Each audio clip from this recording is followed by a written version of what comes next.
Hai guys, welcome back to my video. Di video kali ini gue bakal mereview atau ngobrolin my personal thoughts tentang buku yang baru aja gue selesaiin, yaitu buku Purpose Driven Life. Buku ini ditulis oleh pendeta asal Amerika bernama Rick Warren. Terbit pertama kali tahun 2002 dan ini adalah versi keduanya. Ada tambahan 2 bab gitu lah. Ini versi lamanya. Dulu ternyata gue udah punya buku ini tapi gue nggak pernah baca. Dan buku ini udah terjual 32 juta kopi guys. Ditranslate ke 85 bahasa. Dan si penulis Rick Warren bilang di kata pengantarnya bahwa ketika nanti kita udah selesai membaca buku ini, maka kita bisa menjawab pertanyaan terbesar dalam hidup kita, yaitu untuk apakah aku ada di dunia ini.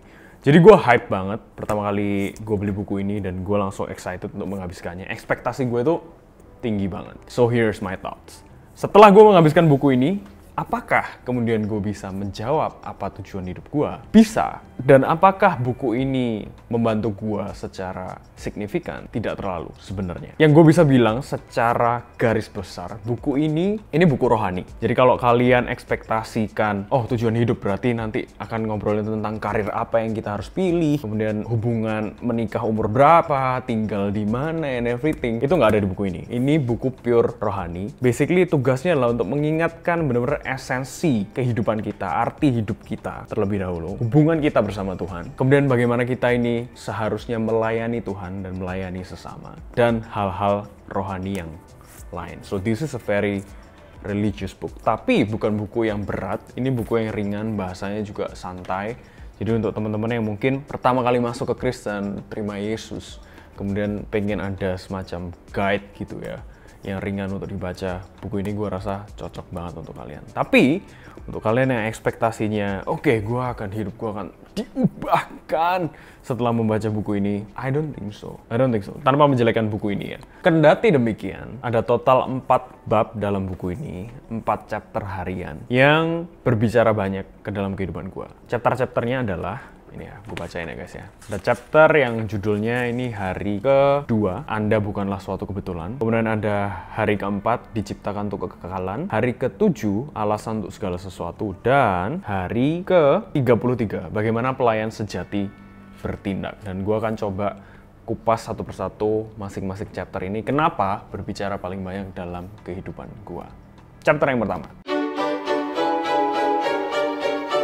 Ketika kita tahu bahwa hidup kita ini bukanlah sebuah kebetulan, itu harusnya menjadi sebuah perspektif baru yang sangat menambah arti dalam hidup kita.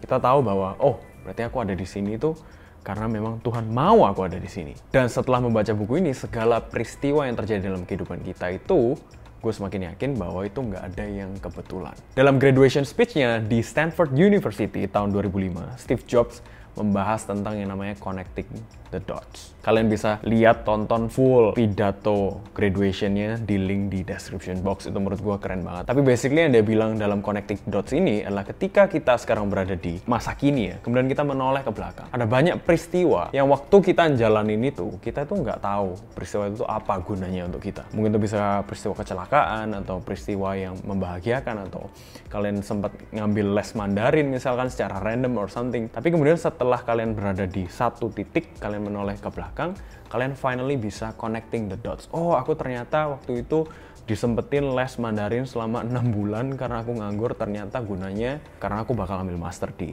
Cina. Oh, ternyata waktu itu aku nggak sengaja ketemu satu orang ini, ternyata dia yang ngonekin aku untuk pekerjaan aku sekarang. And so on. Jadi segala macam peristiwa dalam hidup kita, itu nggak ada yang kebetulan. Tuhan sudah rancang sedemikian rupa untuk kebaikan kita. Jadi jangan sia-siakan hidupmu dan jangan merasa hidupmu sia-sia. Chapter yang kedua.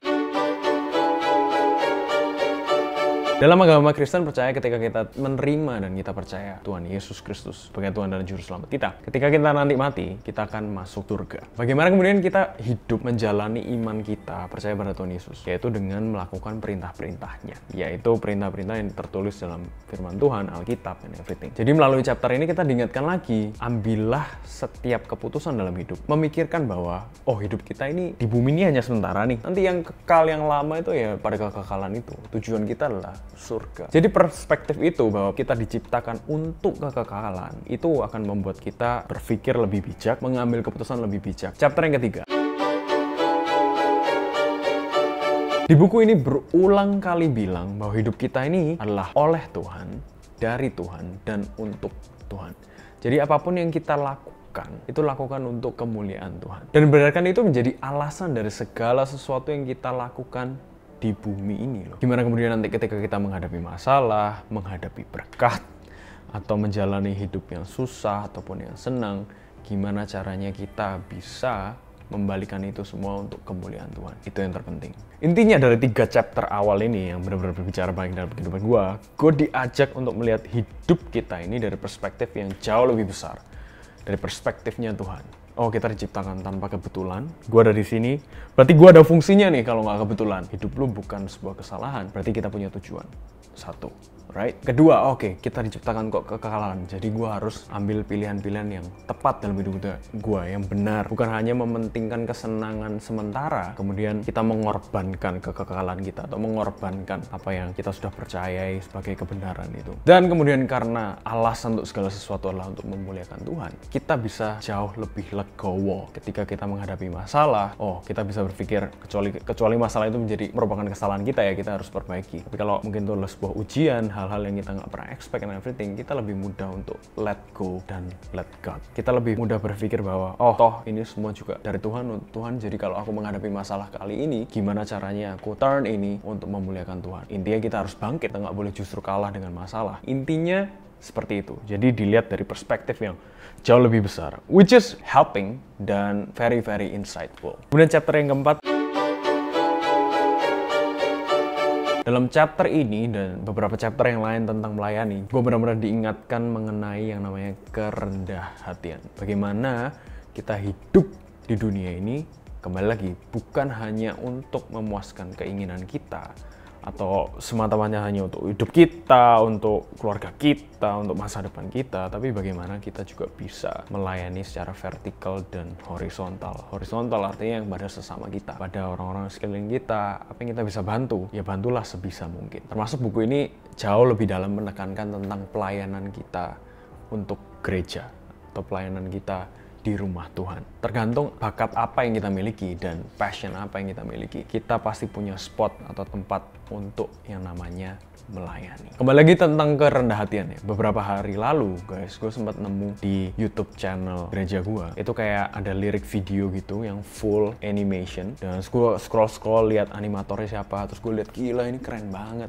Hasilnya keren banget. Dan gue yakin ya dia ngerjain itu sebagai volunteer. Artinya tidak dibayar. Di situ gue seperti semacam tertemplak ya. Gila ini orang rendah hati banget ya. Dia udah punya skill setinggi itu. Tapi dia mau give it for free. Give it his time and his skill for free, hanya untuk melayani gereja dan membuatkan lirik video untuk sebuah lagu anak-anak gitu. Jadi kembali lagi, hidup harus rendah hati dan hidup harus senantiasa melayani. Itu yang diingatkan dalam buku ini. So overall setelah 42 hari gue selesaikan buku Purpose Driven Life, ada beberapa perspektif baru yang gue dapetin, ada beberapa hal-hal bermanfaat juga yang menjadi reminder dalam kehidupan gue, gimana gue seharusnya menjalani hidup. Jadi secara garis besar, it's a good book to read, tapi memang nggak tahu ya, menurut gua sih untuk menjawab pertanyaan untuk apa aku ada di dunia ini, I think you need more than 42 days. You cannot just read this book and then finally, oke, ternyata gua untuk ini.